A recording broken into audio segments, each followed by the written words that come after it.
എല്ലാവർക്കും നമസ്കാരം. എല്ലാവരും സുഖമായിരിക്കുന്നു എന്ന് കരുതുന്നു. ഇഡ്ലിയുടെയും ദോശയുടെയും അതുപോലെ തന്നെ മസാല ദോശയുടെയൊക്കെ കൂടെ കഴിക്കാൻ പറ്റുന്ന ചട്നിയുടെ റെസിപ്പിയാണ് ഇന്നത്തെ വീഡിയോയിൽ.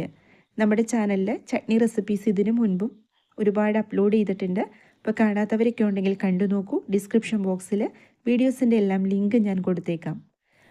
അപ്പോൾ ഇതുപോലൊരു ചട്നി ഇതുവരെയും തയ്യാറാക്കി നോക്കാത്തവരൊക്കെ ഉണ്ടെങ്കിൽ എന്തായാലും ട്രൈ ചെയ്ത് നോക്കൂ കേട്ടോ. റെസിപ്പി എങ്ങനെയാണെന്ന് വീഡിയോ എല്ലാവരും കണ്ടു നോക്കൂ. തയ്യാറാക്കിയെടുക്കാൻ വേണ്ടിയിട്ട് സ്റ്റവ് ഓൺ ചെയ്തിട്ട് ഒരു പാൻ വെച്ചിട്ടുണ്ട്. ചേർത്ത് കൊടുത്തത് വെളിച്ചെണ്ണയാണ്. അതിനുശേഷം ഇതിനകത്തേക്ക് കുറച്ച് ഉഴുന്നുപരിപ്പ് ചേർത്ത് കൊടുക്കുക. 1.25 ടേബിൾ സ്പൂൺ ഉഴുന്നുപരിപ്പാണ് ചേർത്ത് കൊടുത്തത്. എന്നിട്ട് നല്ലപോലെ നമുക്കൊന്ന് ഫ്രൈ ചെയ്തെടുക്കേണ്ടതുണ്ട്. തീ കുറച്ച് വെച്ചിട്ട് വേണം കേട്ടോ ചെയ്തെടുക്കാനായിട്ട്. ഇതിൻ്റെ നിറം ചെറുതായിട്ടൊന്ന് മാറി വന്നിട്ടുണ്ട്. ഇത്രയും മാറി വന്നു കഴിയുമ്പം ഇതിനകത്തേക്ക് ചെറിയുള്ളി ചേർത്ത് കൊടുക്കുക. ഒരു 5 ചെറിയുള്ളി ഞാനിപ്പോൾ ചേർത്ത് കൊടുത്തിട്ടുണ്ട്. അപ്പോൾ എത്രയാണോ നിങ്ങൾക്ക് ചട്നി തയ്യാറാക്കേണ്ടത് അതനുസരിച്ച് ചേർത്ത് കൊടുക്കുന്ന ഇൻഗ്രീഡിയൻസിൻ്റെ അളവ് കൂട്ടിയും കുറച്ചൊക്കെ എടുക്കുക.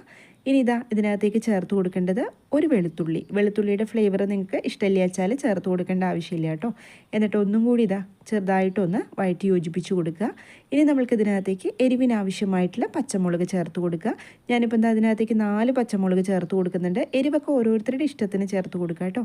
എന്നിട്ട് ആ പച്ചമുളക് നമ്മൾക്കൊന്ന് ചെറുതായിട്ടൊന്ന് വാടി കിട്ടണം. അതുവരെ ഒന്നും കൂടി ഒന്ന് വഴറ്റി യോജിപ്പിച്ച് കൊടുക്കുന്നുണ്ട്.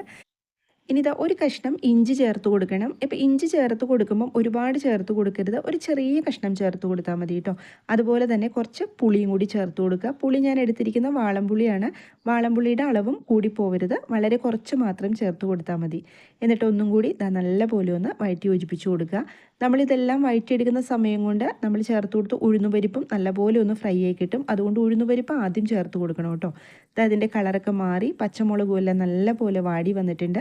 ഇനി നമ്മൾക്ക് ഇതിനകത്തേക്ക് ചേർത്ത് കൊടുക്കേണ്ടത് പുതിനയിലയാണ്. ഞാൻ ഇത്രയും പുതിനയില എടുത്തിട്ടുണ്ട്. അത് ചേർത്ത് കൊടുക്കുക. പുതിനയിലയുടെ കൂടെ മല്ലിയില വേണച്ചാൽ ചേർത്ത് കൊടുക്കുക കേട്ടോ. മല്ലിയില ഞാനിപ്പോൾ ചേർത്ത് കൊടുക്കുന്നില്ല. രണ്ടും സമം എടുക്കുക. ഈ ഒരു സമയത്ത് തീ നല്ലപോലെ കുറച്ച് വെച്ചിട്ട് ഒന്ന് വഴറ്റി യോജിപ്പിച്ച് കൊടുക്കുക. നമ്മൾ ചേർത്ത് കൊടുത്ത പുതിനയില 1 മിനിറ്റൊക്കെ കഴിയുമ്പോഴേക്കും നല്ലപോലെ അങ്ങ് കുറഞ്ഞു വരും കേട്ടോ. ഇത് കുക്കിംഗ് പഠിച്ചു വരുന്ന കുട്ടികളോടാണ് പുതിനയിലയുടെ അളവ് കുറഞ്ഞു എന്ന് വെച്ചിട്ട് വീണ്ടും പുതിനയില ചേർത്ത് കൊടുക്കരുത്. അങ്ങനെ ചേർത്ത് കൊടുത്താൽ നമ്മുടെ ചട്നിയിൽ ആ ഒരു ഫ്ലേവർ ആയിരിക്കും മുന്നിട്ട് നിൽക്കുക. ഇത്രയും ചേർത്ത് കൊടുത്താൽ മതി. കണ്ടില്ലേ, ഇപ്പം നല്ലപോലെ വഴണ്ട് അത് കുറഞ്ഞു വന്നിട്ടുണ്ട്. ഈ ഒരു സമയത്ത് സ്റ്റവ് ഓഫ് ചെയ്ത് കൊടുക്കുക.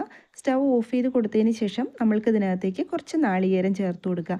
ആ ഒരു പാത്രത്തിൻ്റെ ചൂടിൽ നാളികേരം ചെറുതായിട്ടൊന്ന് ചൂടായി കിട്ടണം. എന്ന് വെച്ചിട്ട് ഫ്രൈ ആക്കി എടുക്കേണ്ട ആവശ്യമൊന്നുമില്ല കേട്ടോ. ഈ ഒരു സമയത്ത് നമ്മുടെ വീഡിയോ കണ്ടുകൊണ്ടിരിക്കുമ്പം ഒന്ന് ലൈക്ക് ചെയ്ത് സപ്പോർട്ട് തരണേ. അതുപോലെ തന്നെ സബ്സ്ക്രൈബ് ചെയ്യാതെ കാണുന്നവരുണ്ടെങ്കിൽ ഒന്ന് സബ്സ്ക്രൈബും കൂടി ചെയ്തിട്ട് സപ്പോർട്ട് തരണം കേട്ടോ. ബെല്ലൈക്കൺ ഒന്ന് പ്രസ് ചെയ്തിട്ട് ഓൾ എന്ന ഓപ്ഷൻ എനേബിൾ ചെയ്ത് വെച്ചോളൂ. അങ്ങനെയാണെങ്കിലാണ് ഞാൻ അപ്ലോഡ് ചെയ്യുന്ന വീഡിയോസിൻ്റെ എല്ലാം നോട്ടിഫിക്കേഷൻ നിങ്ങൾക്ക് കിട്ടുള്ളൂ. ഇത്രയും മതി. ഇപ്പം നമ്മുടെ നാളികേരവും ചെറുതായിട്ടൊന്ന് ചൂടായി വന്നിട്ടുണ്ട്. ഇനി നമ്മൾക്ക് ഇത് നല്ലപോലെ ഒന്ന് ആറിയതിന് ശേഷം വേണം അരച്ചെടുക്കാനായിട്ട്. അപ്പം ഞാൻ പാത്രം സ്റ്റൗവിൽ നിന്ന് ഒന്ന് മാറ്റി കൊടുക്കുന്നുണ്ട്. എന്നിട്ട് നല്ലപോലെ ആറിയതിന് ശേഷം ഒരു മിക്സിയുടെ ജാർ എടുത്തിട്ടുണ്ട്.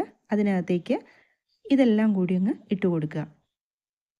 ഇനി നമ്മൾക്ക് ഇതിനകത്തേക്ക് ചേർത്ത് കൊടുക്കേണ്ടത് കുറച്ച് കാഷ്യൂ നട്ട്സ് ആണ്. അത് നിങ്ങളുടെ കയ്യിലുണ്ടെങ്കിൽ ചേർത്ത് കൊടുക്കുക കേട്ടോ. ഈ ഒരു ചട്നിക്ക് നല്ല ടേസ്റ്റ് കിട്ടും കാഷ്യൂ നട്ട്സ് ചേർത്ത് കൊടുത്താൽ.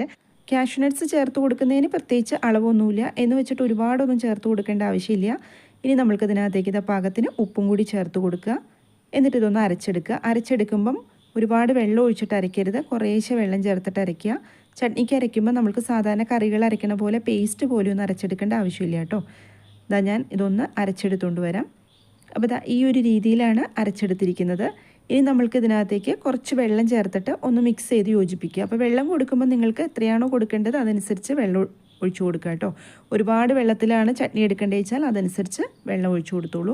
അപ്പം ഞാൻ ഒരു പാത്രത്തിനകത്തേക്ക് ഇതൊന്ന് ഇട്ട് കൊടുക്കുന്നുണ്ട്.